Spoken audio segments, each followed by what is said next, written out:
Alright, so today I wanted to make a video talking about a good tweet that Dinesh D'Souza put out saying, whole concept of economic redistribution is based on the false premise that income is somehow distributed in the first place. Now, I would add into that that it is somehow arbitrarily distributed, I think would be a better way of putting it. But number one would be, or sorry, continuing, but it isn't. It is earned. Consequently, redistribution means forcibly transferring income from those who have earned it to those who have not.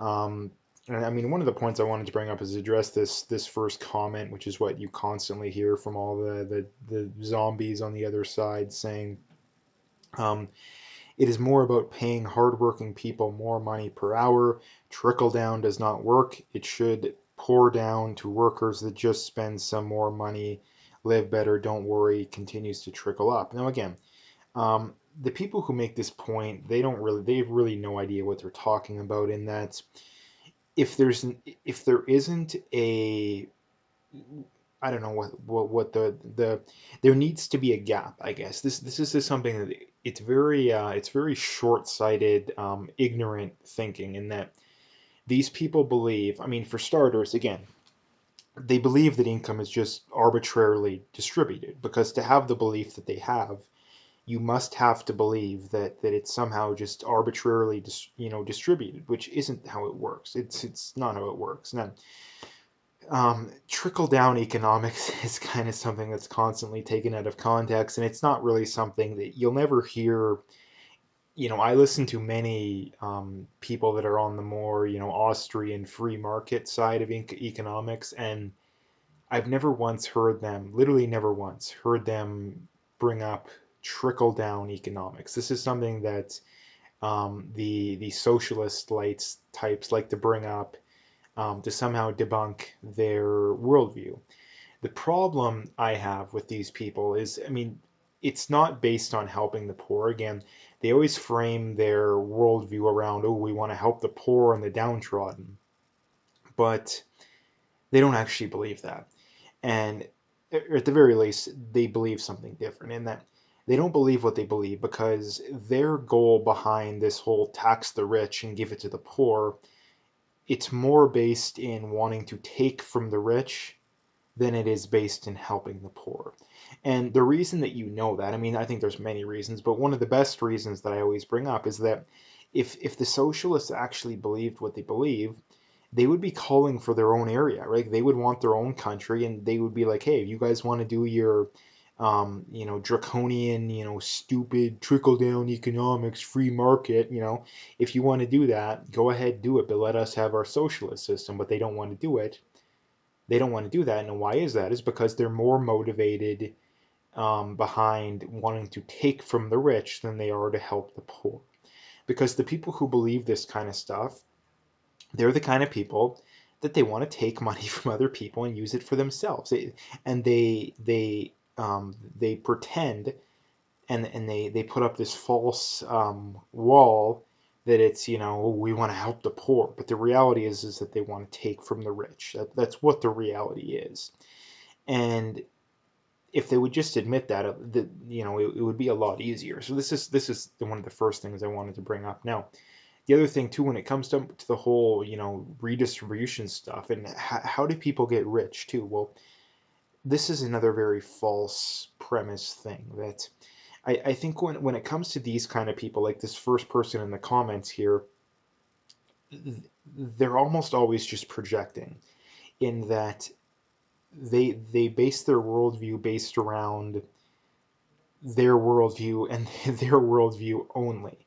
They refuse to look at things from other people's points of view, and they refuse to, you know, dig a little deeper, I guess, in that rich people get rich not by exploiting people, at least almost always. Rich people get rich, number one, the opposite of how people get poor and stay poor. How do people get rich is the vast majority of millionaires become millionaires through some form of compound interest, right? I mean, the easiest one nowadays would be, you own a house in Toronto or Vancouver or one of these places and you bought it 20, 30 years ago. Yeah, you're probably a millionaire.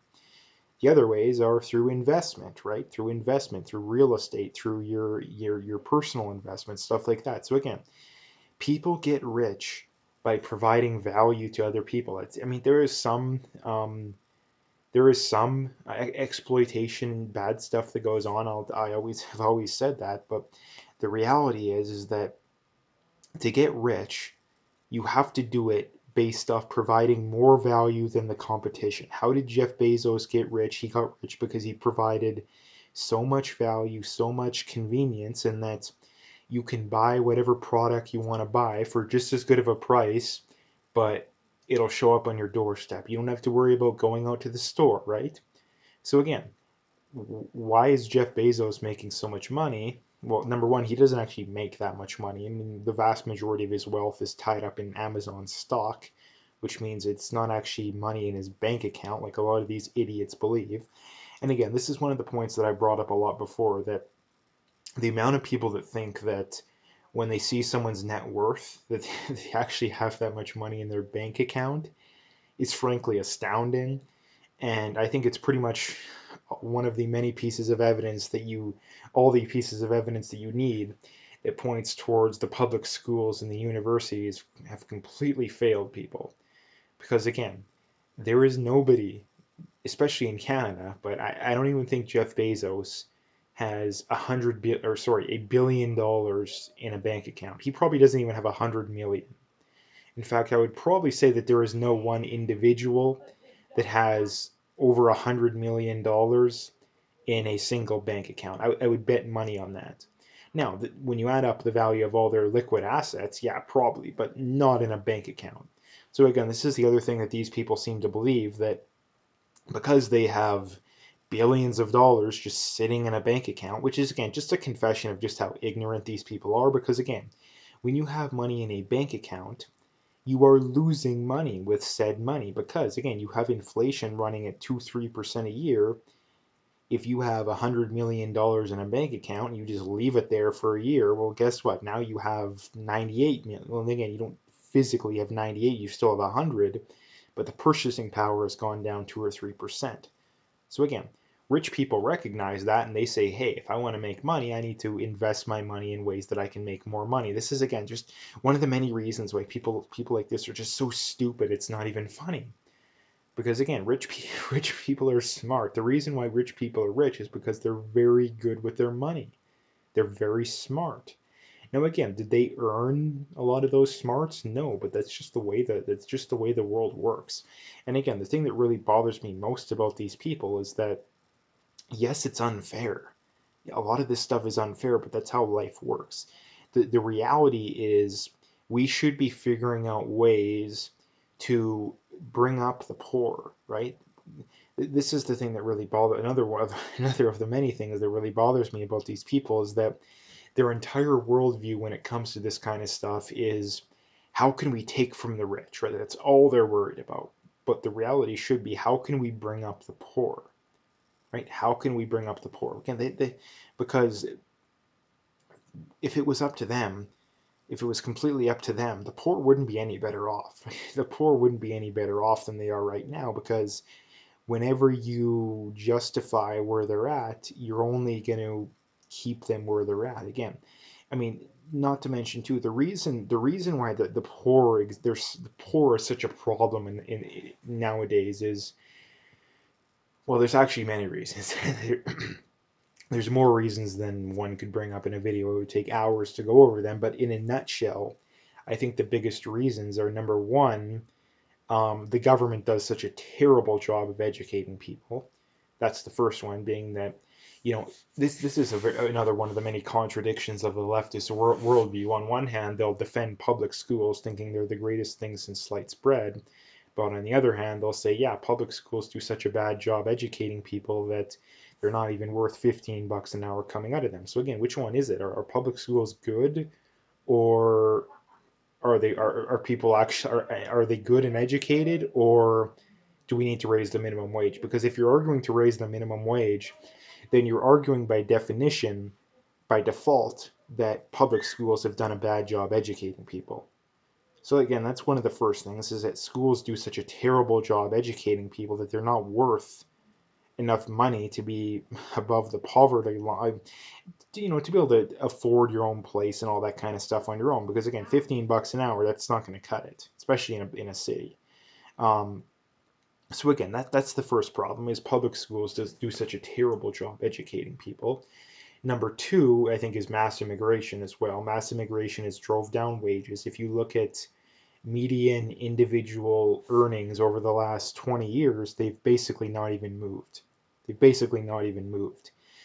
But you look at the cost of living, well, it's gone up, it's doubled. I think a lot of numbers show that it's literally doubled, even a little bit more than doubled in some circumstances over that amount of time. So again, you're earning the same amount of money, but the cost of living has doubled. So again, that's a really big issue that needs to be talked about is more. But the problem is that whenever you bring this kind of stuff up, the government solution to it is, oh, just more of the same. We need more regulations. We need more taxes. We need more. No, the reality is that we need less taxes. We need less regulations. We need to have literally. I don't think that we should have any immigration until the unemployment rate is below 4% and you know median wages have gone up at least 10 to 20% from where they're at right now. We should literally have no immigration because we don't need it.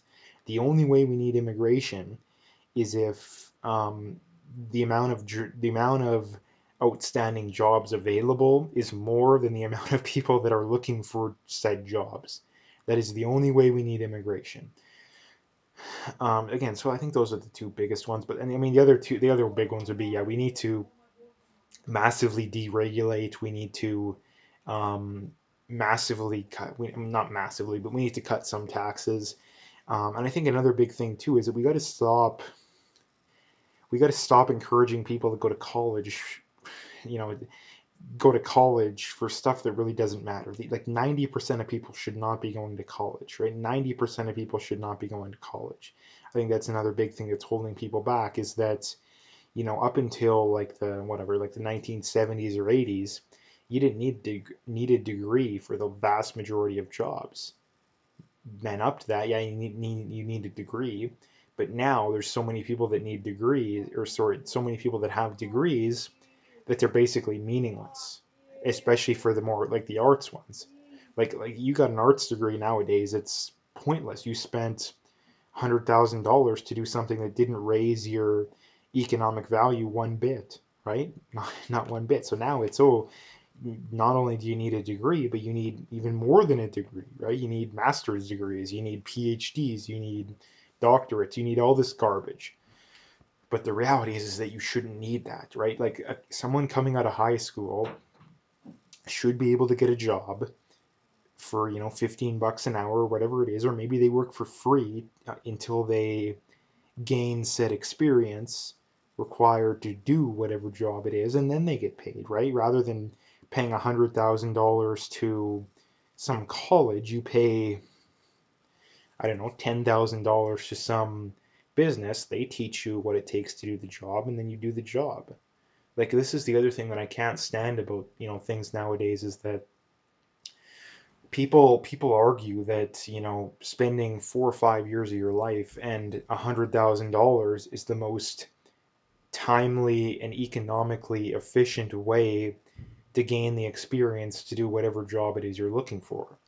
But when you actually take a step back and think about it, I don't know how people can argue that spending, $100,000 in 5 years of your life is the most efficient, timely, and cost efficient way to become an accountant, to become, work in the IT field, to work, even as things like a teacher or something like that too. Like, why does it take so much time?